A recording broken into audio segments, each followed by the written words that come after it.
Hey foodies, welcome to liveloveloverecipes.com. இன்றைக்கி நம்ம சேனலில் நம்ம பார்க்க போகிற சூப்பரான ரெசிபி என்னன்னு பார்த்தீங்கன்னா மசாலா கார குழி பணியாரம் எப்படி செய்யலாம் அப்படிங்கிறது தான். இந்த ரெசிபியை நான் கொஞ்சம் பழசான பேட்டர், அதாவது லைட்டாக புளிப்பாக இருக்கிற பேட்டரில் செஞ்சுருக்கேன். ஸோ ரொம்ப டேஸ்டியாக இருந்தது. வாங்க இது எப்படி பண்ணலாம் அப்படின்றத பார்க்கலாம். ஃபர்ஸ்ட் இதுக்கு நம்ம ஒரு வானலில் சூடு பண்ணிவிட்டு அதில் 2 to 3 டேபிள் ஸ்பூன்ஸ் அளவுக்கு நல்லா ஆயிலை ஹீட் பண்ணிக்கோங்க. ஆயில் நல்லா சூடானதுக்கு அப்புறமா 1 டீஸ்பூன் அளவுக்கு கடுகு ஆட் பண்ணிக்கோங்க. 1 டேபிள் ஸ்பூன் அளவுக்கு கடலைப்பருப்பும் 1 டேபிள் ஸ்பூன் அளவுக்கு உளுந்தம்பருப்பையும் ஆட் பண்ணி எல்லாம் பொரிஞ்சு கலர் மாதிரி வர வரைக்கும் வெயிட் பண்ணி சாட்டே பண்ணிக்கோங்க. இதெல்லாம் நல்லா கலர் சேஞ்ச் ஆகி வரும்போது இதில் நம்ம பொடி பொடியாக நறுக்கி வச்சுருக்கிற வெங்காயத்தை ஆட் பண்ண போகிறோம். இதுக்கு நான் இன்றைக்கி ஒரு பெரிய சைஸ் வெங்காயத்தை நல்லா நறுக்கி வச்சுருக்கேன், அதை ஆட் பண்ணிக்கலாம். கூடவே கொஞ்சமாக நறுக்கின கருவேப்பிலையையும் ஆட் பண்ணிவிட்டு எல்லாத்தையும் நல்லா கலந்து விட்டுறலாம். இது ஓரளவுக்கு சாட்டே ஆகி பிங்க் கலரில் வர வரைக்கும் இதை நல்லா வதக்கி விட்டுருங்க.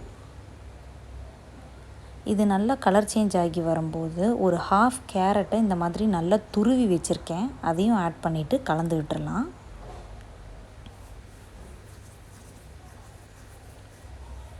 இதில் கேரட் ஆட் பண்ணுறது ஆப்ஷனல் தான், உங்களுக்கு வேணான்னா நீங்கள் விட்டுடலாம். பட் கேரட் ஆட் பண்ணிங்க அப்படின்னா டேஸ்ட்டும் ரொம்ப சூப்பராக இருக்கும்.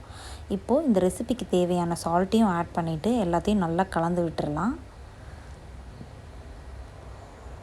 இதெல்லாம் நல்லா கலந்து விட்டதுக்கப்புறமா இதில் 1/4 டீஸ்பூன் அளவுக்கு மஞ்சள் தூளும் 1 டீஸ்பூன் அளவுக்கு காரமாக இருக்கிற சில்லி பவுடரும் ஆட் பண்ணி கலந்து விட்டுடலாம். இன்கேஸ் உங்களுக்கு சில்லி பவுடர் வேணாம் அப்படின்னா நல்லா ஒரு 3 பச்சை மிளகாயை நல்லா நறுக்கி ஆட் பண்ணிக்கோங்க, நல்லாயிருக்கும். இன்கேஸ் பேபி இதெல்லாம் சாப்பிட்ற மாதிரி இருந்தாங்க அப்படின்னா நீங்கள் மிளகாத்தூள் ஆட் பண்ணுறது பெட்டராக இருக்கும். இப்போது நறுக்குன கொத்தமல்லி இலைகளை நிறைய ஆட் பண்ணிவிட்டு நல்லா கலந்து விட்டுறலாம். கொத்தமல்லி இலை நல்ல ஃப்ளேவர் தரும், அதனால் கொஞ்சம் நிறையாவே ஆட் பண்ணிக்கோங்க. இப்போ எல்லாத்தையும் நல்லா கலந்து விட்டுறலாம். இப்போ நம்ம ஆட் பண்ண சில்லி பவுடர், டர்மரிக் பவுடரோட ராஸ்மெல்லாம் போகிற வரைக்கும் வதக்கிட்டு அதுக்கப்புறமா ஆற வச்சுட்டு இந்த மாதிரி நம்ம எடுத்து வச்சுருக்கிற பேட்டரோடு இதை மிக்ஸ் பண்ணிட வேண்டியதுதான். இதுக்கு நீங்கள் புளிப்பாக இருக்கிற மாவு தான் எடுக்கணும் அப்படின்றது அவசியம் இல்லை. கொஞ்சம் புதுசாக இருக்கிற மாவில் கூட நீங்கள் இதை செய்யலாம்.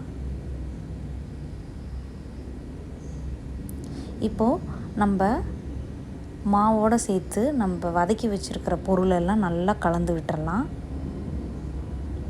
மாவை கரைக்கும் போதே ஏற்கனவே மாவுக்கு தேவையான உப்பு போட்டதுனால நான் வெஜிடபிளுக்கு தேவையான உப்பு மட்டும்தான் அதுலேயே ஆட் பண்ணிட்டேன். ஸோ இதில் எக்ஸ்ட்ராவாக எதுவும் உப்புலாம் ஆட் பண்ண தேவையில்ல.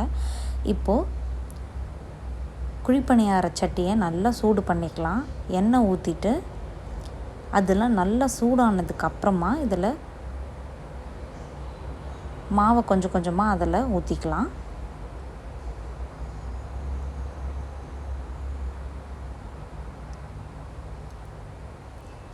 ஒரு லோ மீடியம் ஃப்ளேம்லேயே வச்சு குக் பண்ணுங்கள், இல்லைனா சீக்கிரமாக வெளியில் குக் ஆகிடும், பட் உள்ளார குக் ஆகாத மாதிரி இருக்கும். இப்போ மேலேயும் கொஞ்சமாக ஆயில் ட்ரிசில் பண்ணிவிட்டு வெயிட் பண்ணுங்கள். ஒரு 3 to 4 மினிட்ஸ் கழித்து இன்னொரு பக்கம் திருப்பி போட்டு அந்த பக்கமும் நல்லா வேக விடுங்க. இந்த மாதிரி திருப்பி போட்டு நல்லா மொறுன்னு ஆகிற அளவுக்கு குக் பண்ணிக்கிட்டீங்க அப்படின்னா நல்லா டேஸ்ட்டு சூப்பராக இருக்கும். இந்த மாதிரி 2 பக்கமும் நல்லா மொறுன்னு ஆனதுக்கப்புறமா வெளியில் எடுத்துகிட்டு தக்காளி குழம்போட தேங்காய் சட்னியோட இதை சர்வ் பண்ணிங்க அப்படின்னா ரொம்ப சூப்பராக இருக்கும். நான் இன்றைக்கி இதை தக்காளி குழம்போட தான் சர்வ் பண்ணேன். இந்த டொமேட்டோ கறிக்கான ரெசிபியை கீழே உள்ள டிஸ்கிரிப்ஷன் பாக்ஸ்லேயும் ஐகார்ட்லேயும் ஆட் பண்ணுறேன், கண்டிப்பாக பார்த்து நீங்களும் செஞ்சு பாருங்கள். இந்த ரெசிபி உங்களுக்கு பிடிச்சிருந்ததுன்னா மறக்காமல் நம்ம சேனலை சப்ஸ்கிரைப் பண்ணுறதோட மட்டும் இல்லாமல் உங்கள் ஃப்ரெண்ட்ஸ் அண்ட் ரிலேட்டிவ்ஸ்க்கும் ஷேர் பண்ணுங்கள். தேங்க்ஸ் ஃபார் வாட்சிங்.